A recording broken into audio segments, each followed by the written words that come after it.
All right, guys, we're gonna tie a fly, then we're gonna go catch a fish. So let's do it.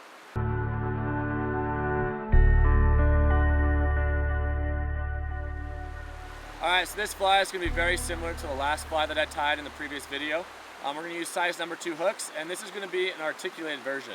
So the front hook is gonna be size number 2, and then I'm gonna use this size number 6 hook for the back. So we're gonna start with the back, since this is an articulated pattern. Sorry, the table's a little bit shaky. It's a bit uneven out here on the river. Snip that off.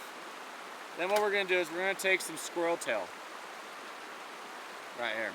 And for anybody who's just getting into fly tying too, this is probably one of the easiest articulated patterns you can tie, because you really can't mess up on this pattern. And I'm gonna pull it back a little bit, and I'm gonna tie that in right about here. A few really nice, tight, securing wraps. We're gonna bring that forward a little bit, I'm gonna lock it off. Now what I'm gonna do is I'm gonna use the whip finish, and I'm actually gonna split the line. I'm splitting the line so I can use a dubbing loop. Not all thread can split like this, but there's USPC, I think is what it's called. This thread splits pretty well. So then I'm just gonna grab some dubbing. We're gonna use some brown dubbing, and we're just gonna load this up real thick.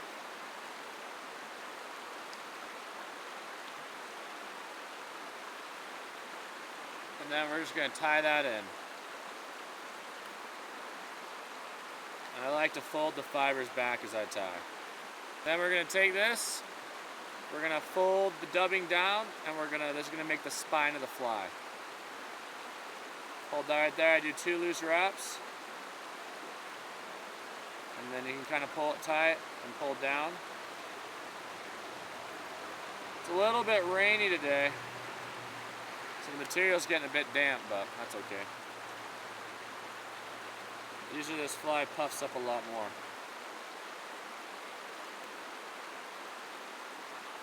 And I don't have any glue today, so I usually do 2 whip finishes just to be extra safe.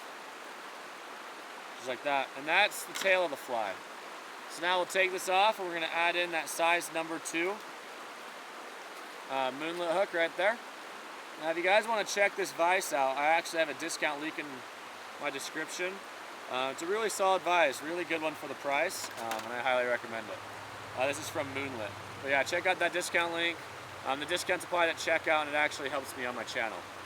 Alright, so we're going to tie that down, make our thread base. And you really want a nice, good, firm thread base on this one, because this is what we're going to use that articulation with. So I'm going to tie in this nylon braid. You can also use wire. Well, somehow I lost the braid, so we're going to use some 20-pound test fluorocarbon. I usually use braid or wire on this. This will work, but it just doesn't last as long, so I recommend using braid or wire. I just forgot to bring it. And then I also will use a bead on here too. You don't have to use a bead, but it helps the materials not get all wound up. Today I'm not, because I don't have it with me. We're just going to tie that in, and then we'll fold that top piece over. I'll tie that down, and that just really helps lock this fly in. Just slip the excess off, tie the rest of this fly down, just like that. Now what we're going to do is we're going to take the squirrel tail again, and we're going to trim it up so we've got a nice tip to it. And I'm going to make it so it connects to the spine of the tail end. I'll tie it in about right there.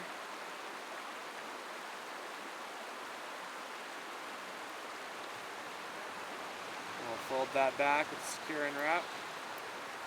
There we go. Now I just split the line again, and we're just going to do the same process. I can safely say that this is my first time ever fly tying in the rain. So it's kind of weird because the material gets all damp. Alright, I got all the dubbing on there, so now we're just going to tie that on. Like I said earlier, make it real thick and bushy. Then we're going to take this, fold that down, just like the back end. Fold it down, take the spine, fold it over the top. We're going to do 2 loose wraps, pull that tight, and then put some pressure on it to kind of secure it. And then we're going to make sure that holds in real nice. And then now what you can actually do is you can use this to create the collar. So you can wrap this around, But what I like to do is I like to use hackle. So this is just like a soft or wet hackle. And I just like it more. I think it looks a little bit better. Makes it look a little more pretty. But if you don't have it, rabbit strip or squirrel tail, it'll all work. I just use that collar because that's what's going to kind of give a little bit more bulk to the fly and start to kind of resemble the head of a sculpin a bit more. And I'm going to use that whole feather because I want this to be as big and puffy as possible. And this is kind of clean up the head a little bit. Break it off. And then I'm also using white thread, but I usually paint it black with a Sharpie afterwards. That way, if you buy white thread and you got some colorful Sharpies, you can just color your thread to whatever you need it, so you don't have to buy all sorts of different colors of thread. Now a little pro tip, okay? So we got this fly mostly done. But the last thing I'm going to do is, sometimes you might get a little space between the cone. And I tied it this way to kind of show you this. This little space can be fixed pretty easily, and this goes for any fly. But if you just take your thread, and you're going to tie a little thread dam into the front of it. And just kind of build it up, push it back, and just build a real nice thread dam. And that's going to keep that from rolling forward. And all you got to do is just whip finish. And then, I don't have a Sharpie with me today, or else I just put a little dab of Sharpie on there, and you won't even be able to really tell. So if you ever mess it up and don't use enough material and you get that space between the cone, add a little thread dam on there and that'll hold the cone back so you don't have that problem. But yeah, that's the fly right there. And then I've got another one tied on and we're gonna go fish this right now.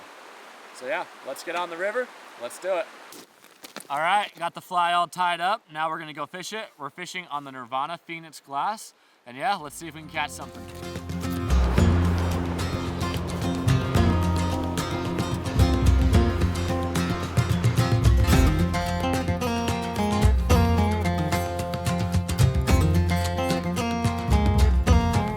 Alrighty, we're heading upstream a little bit.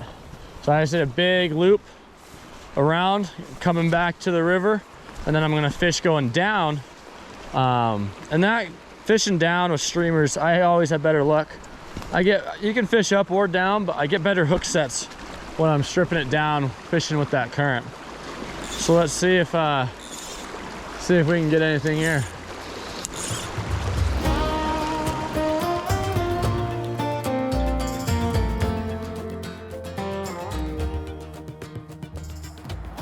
Alrighty, so it's a new day. I didn't catch anything after tying that fly last night.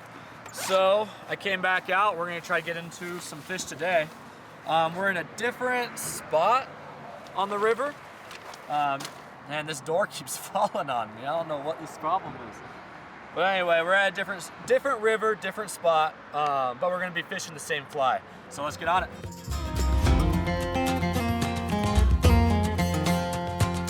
I got a nice little brown trout. Had to come back the next day to get them, but finally hooked up with a fish. So those streamers, they work. The water's cooling down, there's not as much bug life. They're really starting to hit streamers in the fall. But yeah, beautiful little brown trout.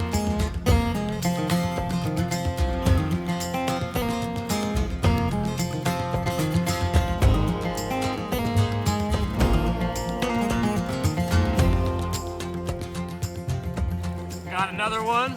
This time he's a rainbow. Which is kind of cool because I don't catch a lot of rainbows in this section, especially on streamers. But not bad. Let's let him go. All right guys, that was a lot of fun, caught some fish. If you guys enjoyed this video, check this one out right here. This is a very similar video, but it's actually a single hooked version of the same fly that I tied today. And thanks for watching guys, have a great day. Bye.